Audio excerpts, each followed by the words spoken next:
am Theresa Murphy.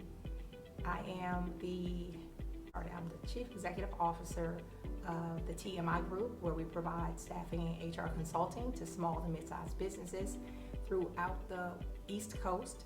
I am the owner of TMI Transport, where we haul freight throughout the United States, general commodity.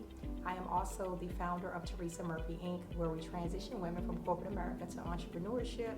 And I am the founder and owner of Stellar Taste Wine, Sophistication by the Glass. And I am also the author of Success Doesn't Sleep, as well as the author of So What? Your Life, Your Purpose, Live It. My ambition as a child was to be Superwoman. So I had this Superwoman costume. I'll never forget it. I had this Superwoman costume when I was about 6 years old, and I remember my mom would just be like upset with me because I would go to bed with this costume on, I would wake up, I would put this costume back on, and I really felt like I was Superwoman. And what made me feel like I was Superwoman at 6 years old is I always wanted to save people. So I was always in the business at 6, not even knowing back then what it truly meant to save people. I, at 6 years old, wanted to save people, so I affiliated myself with being Superwoman, and I had this drive throughout my childhood of being Superwoman with all of the things that I went through as a child. And imagine as a child trying to be Superwoman, where you're actually trying to save people's lives. That was my siblings' lives, my friends' lives, and for some reason people back then always trusted me at such a young age, and I didn't realize what I was taking on and wanted to take on this role as Superwoman, because technically I was actually really doing it for fun.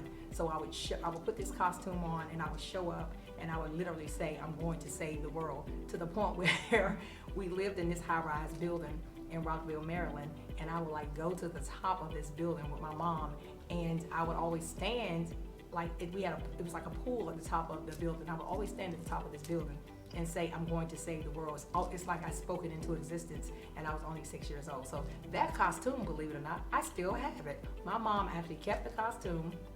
I still have it today. It's in my house and it's in my storage. And every time I look at it, it just reminds me of, at 6 years old, how I really started my journey into the life and the success of what I have today. Who's the lady of influence in my life? I would definitely have to say my mother.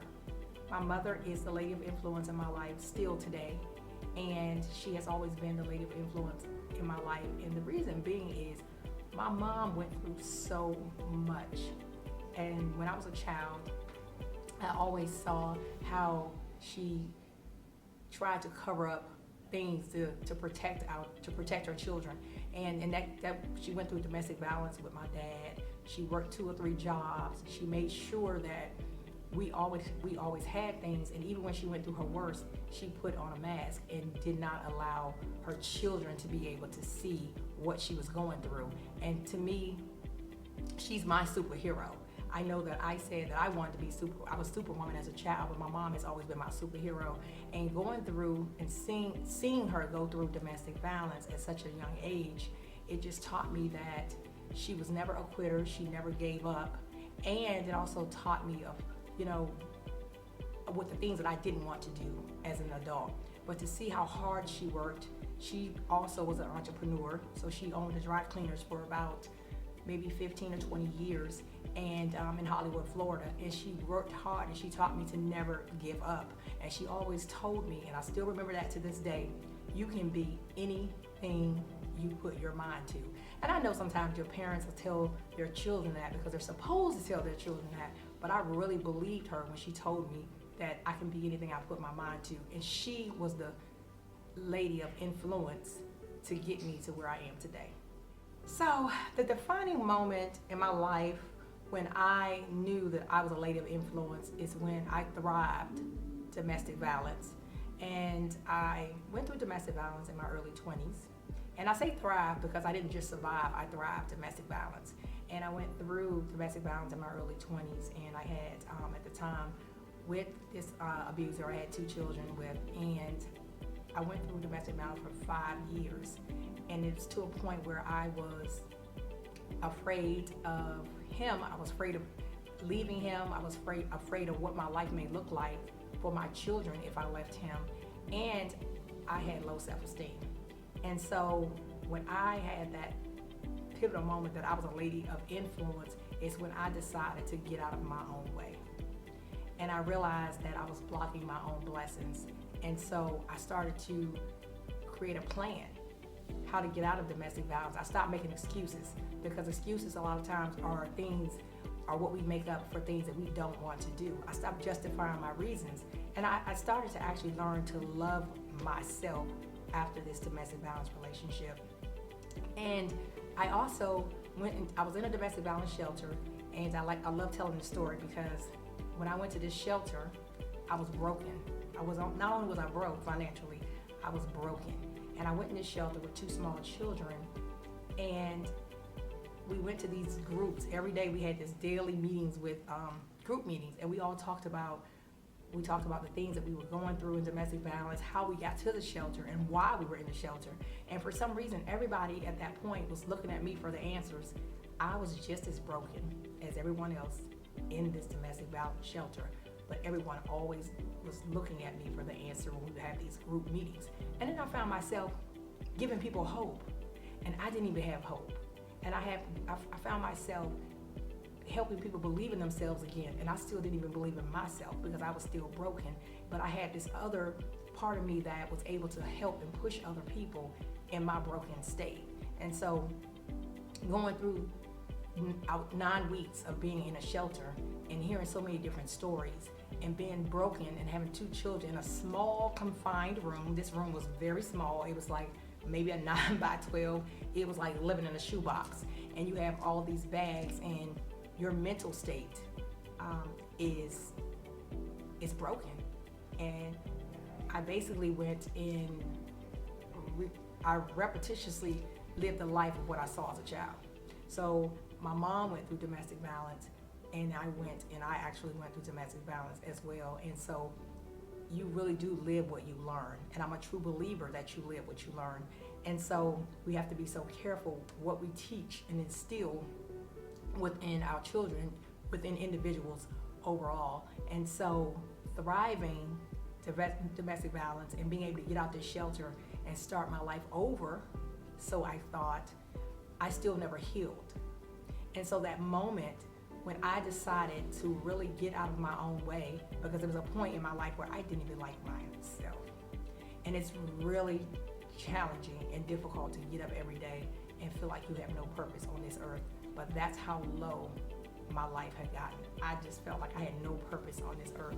And so to get from that peak, that point mentally, and to get to a point of you want to save the world again, and you know that there's hope for you, I had to change my circle. I had to start having faith, and I owe it all to the Creator, because we all know that faith is believing in something you can't see. Okay, so you can't touch it. It wasn't tangible. You can't see yourself getting out of the situation. I couldn't see myself surviving or thriving in domestic violence. I couldn't see myself ever getting out this shelter, but I did. But I only got out when I decided to get out of my own way. And so at that moment in that shelter, when I helped all these other women, and I was released from the shelter, and I was able to get back out into the world and go to work and have a job and get my career back in order, because I did lose my job going through domestic violence, embarrassed to go to work because I had black eyes and so on and so forth.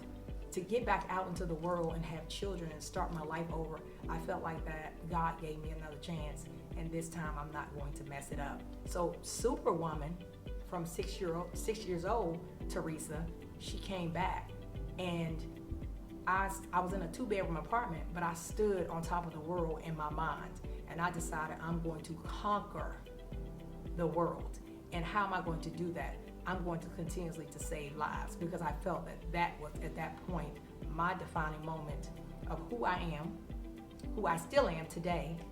And so I went and I was working a 9-to-5 job, and for about I have a career in human resources. I had a 9-to-5 job for about maybe 16 years before I went in and started my own business.